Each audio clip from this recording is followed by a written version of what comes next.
magkasama kami nag-attend ng isang graduation. Truthfully, I wasn't feeling well. Kasi kinukulam nila ako. Andiyan na sila, umabot na sila sa kulam. Nagsama-sama na silang lahat. Kinukulam pa nila ako. So I wasn't feeling very well. Pero I had to go. Kailangan ko pumunta. Kasi para naman sa graduates yun. Hindi para sa akin yun. It's their happiest day. So nagsama kami.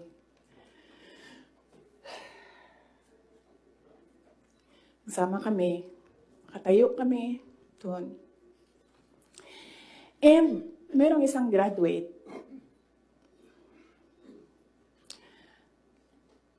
na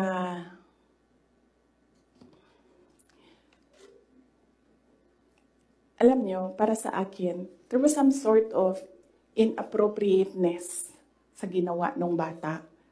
Pero bata ito eh. So ikaw din, meron ka din dapat sana sigurong pag-intindi kung saan nanggagaling yung bata. And ang reaction mo, ang response mo, should be so that the child will learn a lesson. So meron isang graduate. Sabi nung graduate, Mr. President, can I have your watch as a graduation gift?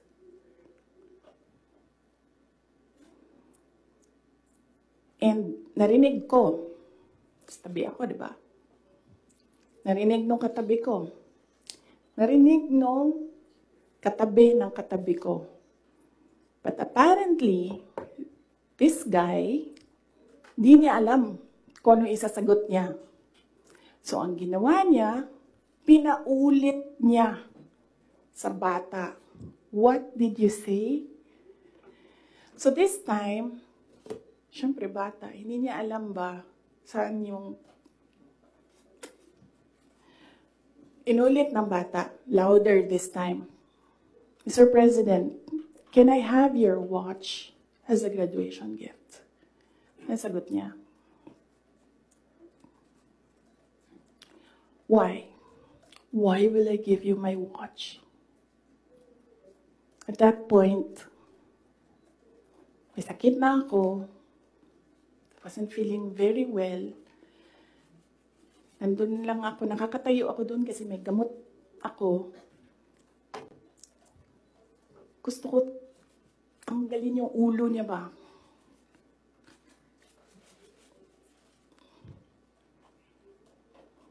I realized toxic na yung relationship.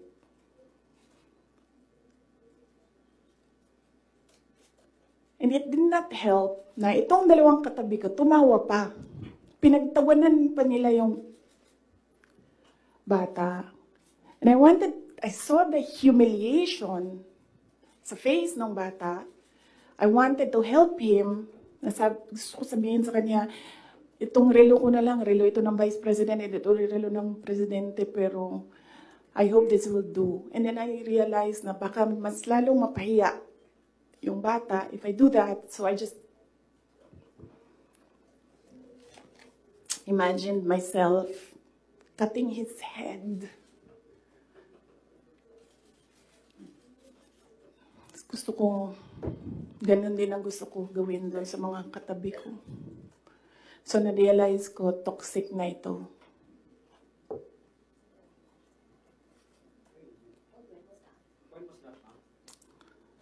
One of the graduation, hanapin niyo yung footage, makikita niyo doon yung mukha ko.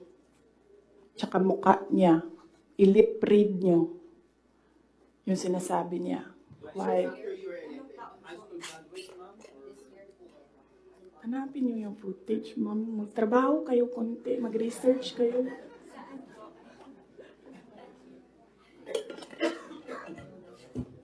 So, gusto ko sabihin sa kanya, bago ko tanggalin ang ulo mo, yung batang yan, Yan yung magpapakamatay para sa bayan natin. Nag-aral yan ng 4 na taon, naghirap yan ng 4 na taon, walang tulog araw-araw para mag-training kasi mamamatay yan para sa bayan natin. Yan yung batang yan, ang mapuputulan ng daliri diyan sa fiasco ninyo sa West Philippine Sea. And then, I'll cut his head. So, doon, na-realize ko, toxic na, di ba? Ganyan na yung imagination mo. Ang imagination mo, sinasakal mo na yung tao. And then I said, this is over. Tapos na.